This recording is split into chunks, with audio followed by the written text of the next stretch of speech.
দেব মানেই এখন রেকর্ড ভাই। দেব মানেই এখন রেকর্ড, এমন ধরনের রেকর্ড সেটা ভাবনা চিন্তার বাইরে।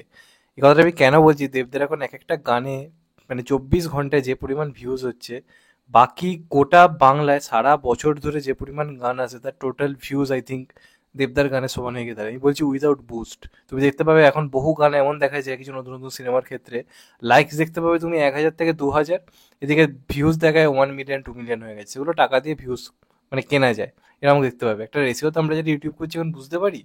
তো তুমি বুঝতে পারবে দেখে যে কোনটা বুস্টেড আর কোনটা বুস্টেড নয়। যেরকম বহু গান রিসেন্ট টাইমে আসে দেখতে পাই 1 মিলিয়ন হয়ে গেছে, সেগুলো নিয়ে ফেসবুকে পোস্ট করে, দিকে সেটার লাইকসের সংখ্যা 1K 2K। তো এগুলো মানুষ বুঝতে পারে, যে কারণে তাদের উন্নতি হওয়া খুব চাপ রয়েছে। সত্যি কথা বলতে গেলে লোক দেখানো জিনিস করলে কোনোদিন কারোর উন্নতি হয় না, মানুষ নিজের থেকে যাকে অ্যাকসেপ্ট করে তারই উন্নতি হয়। এক্ষেত্রে জিদ্দা দেবদার গানগুলো তোমরা ভিউজ দেখবে, তোমরা বুঝতে পারবে সব ঠিক অর্গানিক ওয়েতে হচ্ছে। কারণ এই দুজন তো one of the biggest superstar Bangla film ইন্ডাস্ট্রিটা সবাই জানে। এবার দেব এই মুহূর্তে একা যে খেলাগুলো দেখাচ্ছে প্রতি মুহূর্তে, সেটা সারা বছর ধরে বাংলা গানে তুমি যদি অর্গানিক ভিউজ যোগ করো, তাহলে দেবদার সেই ভিউজ 24 ঘন্টায় হয়ে যাচ্ছে। এই এক অন্য রকমের রেকর্ড। দেবদার রিসেন্ট টাইমে আফটার কোভিড, দেবদার কোভিডের আগেও পরপর ভয়ঙ্কর ভয়ঙ্কর রেকর্ড রয়েছে। দেবদার প্রত্যেকদিন এক একটা গান 100 মিলিয়ন ভিউজ এরম এরম করে ক্রস করে যাচ্ছে। এগুলো তো আমরা সবাই জানি। কিন্তু আফটার কোভিড লোকে বাংলা গান দেখা কমিয়ে দিয়েছিল, বাংলা সিনেমা দেখা কমিয়ে দিয়েছিল, সেই দর্শককে হলে টেনে এনেছে খাদানের মাধ্যমে। বাংলা সিনেমার গান আজও কোভিডের পরেও যে এত দর্শক রয়েছে আর 100 মিলিয়ন ভিউজ দিয়ে দেবে, সেটাও যে সম্ভব সেটা কিশোরী প্রমাণ করেছিল।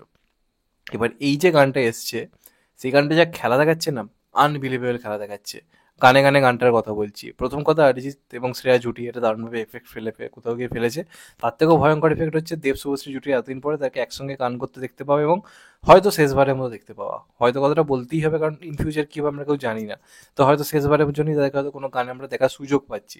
যে কারণে পাবলিক জাস্ট লুফে নিয়েছে ব্যাপারটাকে। এবং কিশোরী গানটাকে উড়িয়ে রেখে দিয়েছে। কিশোরী দেবের রিসেন্ট টাইমে হওয়া সব থেকে বড় হিট গান, এবং উড়িয়ে দিয়েছে কথা আমি বাধ্য হলাম, কারণ কিশোরী একটা পুরোপুরি মাস ওরিয়েন্টেড সং। কিশোরী গানের মধ্যে নাচ রয়েছে দেবদার, কিশোরী গানের মধ্যে একটা ভাইবস রয়েছে, এই সব কিছু রয়েছে।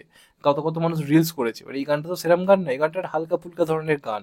এই গানটা অন্য কেউ থাকলে হয়তো এই লেভেলের ভিউজ আসতোই না। আজকে দেব শুভশ্রীর ম্যাজিকে এই পরিমাণ ভিউজ এসছে। তো সেই দিক দিয়ে বিচার করতে গেলে এই গানটা যদি আজকে কিশোরীর রেকর্ডটাকে ব্রেক করে দেয়, তাহলে ভেবে দেখো আজকে যদি খাদানে যদি শুভশ্রী নায়িকা হতো, তারা যদি একসঙ্গে কিশোরী গান করতো, মানে এতদিন হয়তো 250 মিলিয়ন ভিউজ হয়ে যেত। হয়তো 3 ঘন্টা 1 মিলিয়ন ভিউজ হয়ে যেত। কারণ এই জুটির যে ম্যাজিক দেখতে পাচ্ছি আনবিলিভেবল, মানে আমরা তো জানি, সেটা আবার সচক্ষে দেখার সুযোগ পাচ্ছি ইউটিউবের জন্য। আমরা যেমন দেখতাম তখন টিভির যুগ ছিল, ঘরে ঘরে টিভিতে দেব শুভশ্রীর গান বাজছে, সেই টাইমটা আলাদা ছিল। এখন ইউটিউবের যুগে এই জিনিসগুলো আমরা মিস করছিলাম, যে বাংলা গানে এরকম ভিউজ হতে পারে। সারা বছর ধরে তো আলোচনা করার মতো কিছু থাকে না গান গান নিয়ে যেগুলো আসে, তো সেখানে দাঁড়িয়ে এরকম লেভেলের রেসপন্স জাস্ট ভাবা যায় না। তো কিশোরী মূলত আমার যেরকম মনে পড়ছে 1 থেকে 1.5 দিন টাইম লেগেছিল মোটামুটি 1.3 মিলিয়ন ভিউজে পৌঁছতে। আর এটা আজকে আমি সকালে ঠিক দেখলাম 24 ঘন্টা হয়েছে তখনই 1 মিলিয়ন ভিউজ কমপ্লিট, মানে এখনো পর্যন্ত আফটার কোভিড বা সব মিলে যদি দেখা যায়, ফাস্টেস্ট 1 মিলিয়ন ইউটিউব সং কিন্তু বাংলার দিক দিয়ে বিচার করতে গেলে হয়েই গেছে। এবং সর্বোপরি বলে রাখি, কিশোরী গানটা যখন এসেছিল তখন কিন্তু ফেসবুকে ফুল গান কেউ আপলোড করেনি, এবং সেটা থেকে সেরকম কিছু রিচ আসেনি, যা হয়েছিল ইউটিউবের মধ্যে।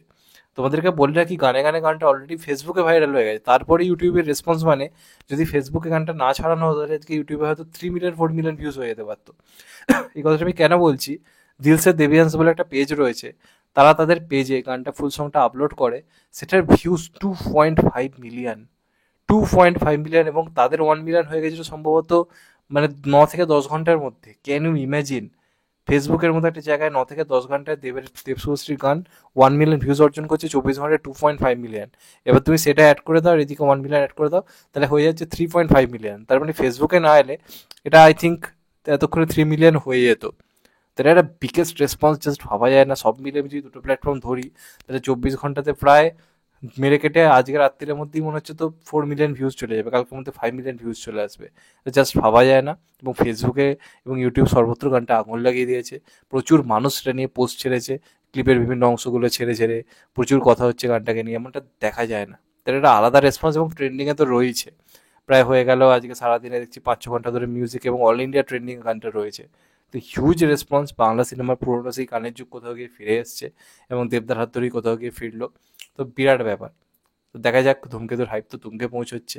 টিজার এসে আগুন লাগিয়ে দিয়েছিল, মানে গান এসে রীতিমতো আগুন লাগিয়ে দিল। এখনো তো আরও গান আসা বাকি, এখনো ট্রেলার আসা বাকি রয়েছে। তো দেখা যাক লাস্ট অব্দি কী হয়। তোমাদের এটা নিয়ে কী মতামত জানাতে ভুলো না। চ্যানেলটা নতুন হলে চ্যানেলটা সাবস্ক্রাইব করে দিও and get the bell icon. ভালো থেকো সবাই, টেক কেয়ার, নমস্কার। আবার দেখা হবে হয়তো, বাই। সবাই ভালো থেকো, সুস্থ থেকো, নমস্কার, টেক কেয়ার, আবার দেখা হবে। ভালো থেকো সবাই, টেক কেয়ার।